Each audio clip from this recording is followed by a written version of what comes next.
Magandang umaga po sa ating lahat. Ngayon ay araw ng Huwebes, July 6, 2023 at narito ang magiging lagay ng panahon para sa buong maghapon at sa mga susunod pang mga araw.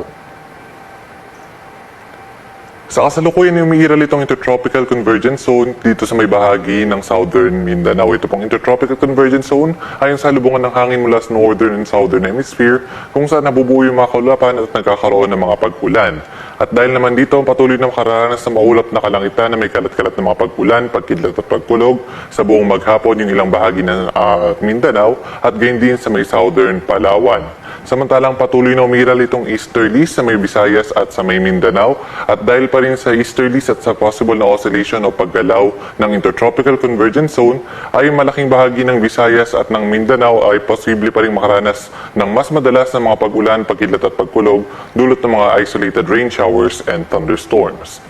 At dito naman sa bahagi ng Luzon, generally fair weather conditions at may kainitan pa rin sa tanghali at may mga tsansa pa rin mga pag-ulan, pagkidlat at pagkulog sa hapon at sa gabi dulot ng mga localized thunderstorms. And as early as this morning, meron tayong namamataan ng mga thunderstorm clouds dito sa may bahagi ng Marinduque, Mindoro, and Batangas area. Gayun din dito sa may West Philippine Sea, sa may Sulu Sea at sa may Zamboanga Peninsula. At may mga patches din ng mga thunderstorms dito sa may Sorsogon at sa may Eastern Visayas area as early as this morning.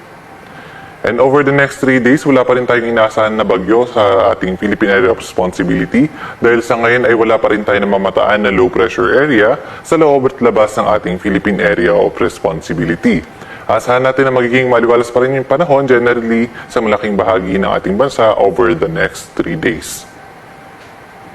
At para naman sa magiging lagay ng panahon sa Kalakhang Luzon ngayong araw, inaasahan nga natin na dahil sa epekto ng Intertropical Convergence Zone o ng ITCZ, ay patuloy na makararanas sa maulap na kalangitan na may kalat-kalat na mga pag-ulan itong southern portion ng Palawan. Samantalang sa nalalabing bahagi ng Luzon, kasama na dyan yung Metro Manila, ay generally fair weather conditions at may mga tsansa pa rin ng mga pag-ulan, pagkidlat at pagkulog, especially sa hapon at sa gabi, dulot ng mga localized thunderstorms. Agwat ng temperatura sa may luwag nasa 26 to 33 degrees Celsius, sa may Tuguegarao ay 26 to 36, sa may Baguio City 18 to 26, sa may Metro Manila 27 to 35, Tagaytay nasa 23 to 32 degrees Celsius, sa may Legazpi nasa 27 to 32, Puerto Princesa 26 to 32 at sa may Kalayaan Islands naman ay 27 to 33 degrees Celsius.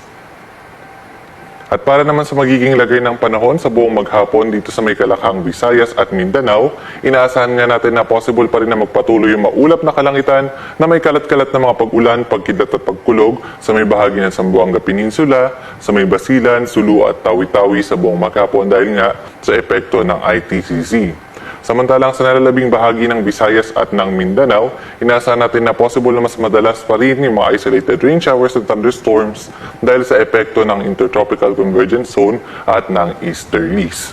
Ang agwat ng temperatura sa may Iloilo, Cagayan de Oro at sa may Zamboanga Peninsula or sa may Zamboanga City ay nasa 25 to 32 degrees Celsius. At dito naman sa may Tacloban, 25 to 30, Metro Cebu 25 to 31, sa may Davao City ay nasa 26 to 33, at sa magiging lagay naman ng ating karagatan, sa ngayon ay wala tayong nakataas na gale warning sa namang baybayin ng ating bansa. Malaya pa rin makakapalaot yung ating mga kababayang mangingisda at may maliliit na sasakyang pandagat.